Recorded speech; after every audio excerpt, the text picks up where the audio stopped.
আজকে খুব চমৎকার একটি খাবো আমরা ওয়ান ব্যাংকের। ওয়ান ব্যাংকের এই অ্যাপটার মাধ্যমে কিন্তু আপনি চাইলেই আপনার বাংলাদেশের যে কোনো অ্যাকাউন্টে বিইএফটিএন করতে পারবেন, মোবাইল রিচার্জ করতে পারবেন, বিভিন্ন বিল প্রদান করতে পারবেন। এছাড়া আপনার ব্যালেন্স দেখতে পারবেন, আপনার বিকাশ বা নগদ বা উপায়ে আপনি কিন্তু এই অ্যাপস এর মাধ্যমে আপনার অ্যাড মানি করতে পারবেন। তো শুরু করা যাক one bank app. One bank app open করার পর এখানে রেজিস্টার যেটা আছে সেখান থেকে রেজিস্টার করে নিতে হবে। রেজিস্টার করার জন্য আপনি কিন্তু অ্যাকাউন্ট নাম্বার বা কার্ড ইউজ করতে পারেন। তো অ্যাকাউন্ট নাম্বার আপনি এখানে আপনার যে মোবাইল নাম্বারটি অ্যাকাউন্ট ওপেন করার সময় ছিল সেটা দিতে হবে, যে ইমেইলটা ছিল সেটা দিতে হবে এবং অ্যাকাউন্ট নাম্বারটা এখানে দিয়ে আপনার ওটিপি চ্যানেল দিতে হবে হলো এসএমএস। তারপর আপনি যে ওটিপি পাবেন সেটা দেওয়ার পর সেখানে আপনার রেজিস্টার হয়ে যাবে। হওয়ার পর আপনাকে ওয়ান ব্যাংক থেকে ফোন করা হবে 16269 নাম্বার থেকে। ফোন করার পর আপনি একটি পাসওয়ার্ড পেয়ে যাবেন টেম্পোরারি, এবং পরবর্তীতে কিন্তু আপনাকে সেই পাসওয়ার্ডটা প্রথমবার ইউজ করে আপনাকে লগ ইন করতে হবে, সাইন ইন করতে হবে। তো সেক্ষেত্রে আপনি এখানে ইউজার নেম এবং পাসওয়ার্ড দিয়ে দিবেন, অথবা আপনি যদি আপনার আহ, মোবাইলে ফিঙ্গারপ্রিন্ট দেওয়া থাকে তাহলে কিন্তু সহজে ফিঙ্গারপ্রিন্ট হিসেবে আপনি এখানে সাইন ইন করতে পারবেন। তো আপনাদের এই সাইন ইন সংক্রান্ত কোনো ধরনের সমস্যা হলে আপনারা কিন্তু 16269 এই নাম্বারে ফোন দিয়ে কাস্টমার কেয়ারের সাথে কথা বলে খুব সহজে এটা করে ফেলতে পারবেন। তো আমরা এখানে দেখতে পাচ্ছি কি কি সেগমেন্ট গুলো রয়েছে। প্রথমেই আছে ব্যাংকিং সার্ভিস।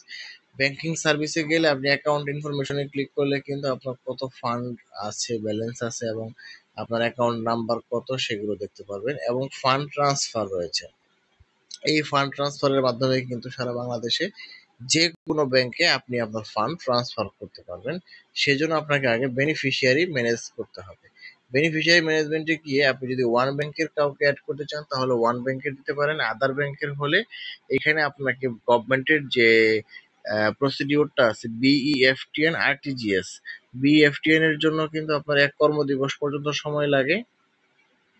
আরটিজিএস এর ক্ষেত্রে কিন্তু যেটা রিয়েল টাইম গ্রস সেটেলমেন্ট সেটা কিন্তু খুব সাথে সাথেই আপনি এখন দিচ্ছেন, এখনই কিন্তু আদার্স ব্যাংকে চলে যাবে, সেজন্য আপনাকে 100 টাকার মতো চার্জ করা হবে। আর এনপিএসবিটা ন্যাশনাল পেমেন্ট সিস্টেম, এটা হচ্ছে 10 টাকা চার্জ করার কথা, কিন্তু এটা আসলে বাংলাদেশে এখনো পুরোপুরি ভাবে আসলে খুব বেশি ভালো সার্ভিস দিচ্ছে না, যার জন্য আমি বলবো এটা অ্যাভয়েড করার জন্য।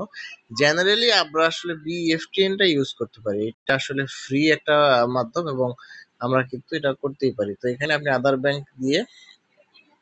ব্যাংক বিএফটিএন আরটিজিএস দিয়ে আপনি এখানে কিন্তু করতে পারেন। তো আমি আপনাকে একটু দেখানোর চেষ্টা করছি যে ধরেন এই আসন্না ফাউন্ডেশনের একটা ইয়ে দিয়েছি, রিসিভার ব্যাংক দেওয়া হয়েছে, রিসিভার ব্রাঞ্চ দেওয়া হয়েছে। ব্রাঞ্চ আর ব্যাংক মিলে গেলে রাউটিং নাম্বারটা অটো এখানে চলে আসবে, সেটা আপনি মিলিয়ে দেখতে পারেন, এবং ব্রাঞ্চটা, তারপর অ্যাকাউন্ট টাইটেলটা তো আপনাকে দিতেই হবে।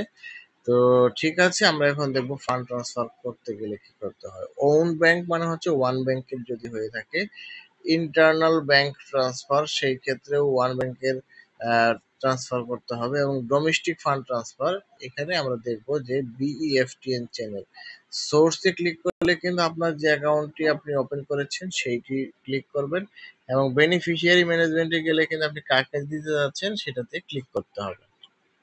তো আমরা যদি আমার একটা বেনিফিশিয়ারি ভাবে ক্লিক করে দিই তাহলে দেখা যাবে যে প্রথমটি বেনিফিশিয়ারি ম্যানেজমেন্টে সেভ করে রেখেছিলাম, সব তথ্য চলে এসছে, কোন ব্যাংক, কোন ব্রাঞ্চ, কত রাউটিং নাম্বার।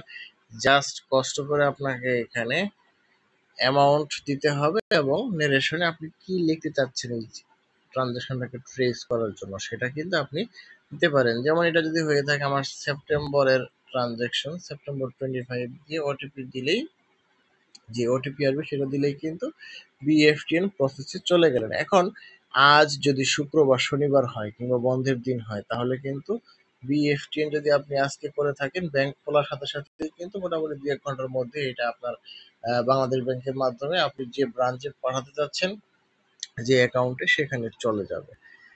দেন এখানে বিল পে এর কিছু অপশন আছে, যেমন কার্ড পেমেন্ট করা যায়, টিউশন ফি, গ্যাস, গভর্নমেন্ট ফি। লঙ্কা বাংলার কার্ডের পেমেন্ট কিন্তু আপনি এখানে খুব সহজেই আপনার এই দিতে পারবেন। এখানেও বেনিফিশিয়ারি অ্যাড করার একটা ব্যাপার আছে। তো আমি একটা অ্যাড করে রেখেছি। আমি যদি এখান থেকে আসলে দিতে চাই, তো দেখতে পারবো আমরা যে আমাদের কত বিল এসছে এবং কত বাকি আছে, সেটা কিন্তু আমরা এখান থেকে খুব সহজেই দেখে পেমেন্ট করে দিতে পারবো। আমি এইটা থেকে একটু বের হয়ে যেতে যাচ্ছি।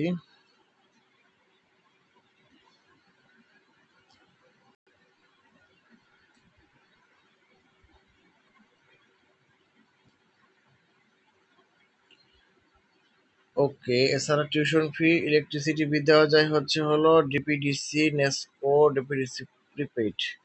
গ্যাস দিতে পারবেন আপনি Bakhrabad, Jalalabad. Government fee, NID collection, DNC holding tax, ওয়াটারের জন্য ওয়াসা আর ফিনান্সিয়াল লঙ্কা বাংলা ডিপিএস দিতে পারবেন। ওকে, আমরা এয়ারটাইম টপ আপ করতে পারবো।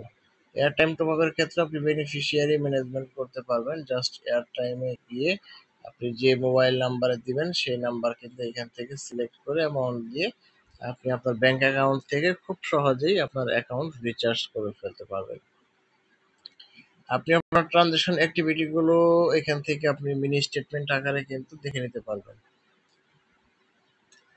তো আমার কাছে আসলে এই অ্যাপটি খুব অসাধারণ লেগেছে। সব ব্যাংকেরই মোটামুটি এখন এই ধরনের অ্যাপ চলে এসছে। তো ওয়ান ব্যাংক যারা ইউজ করেন তারা কিন্তু চাইলে এই ধরনের এই অ্যাপটি ইউজ করতে পারেন। খুব ফ্যান্টাস্টিক লেগেছে আমার কাছে। Thank you. সাইন আউট করে চলে যাচ্ছি।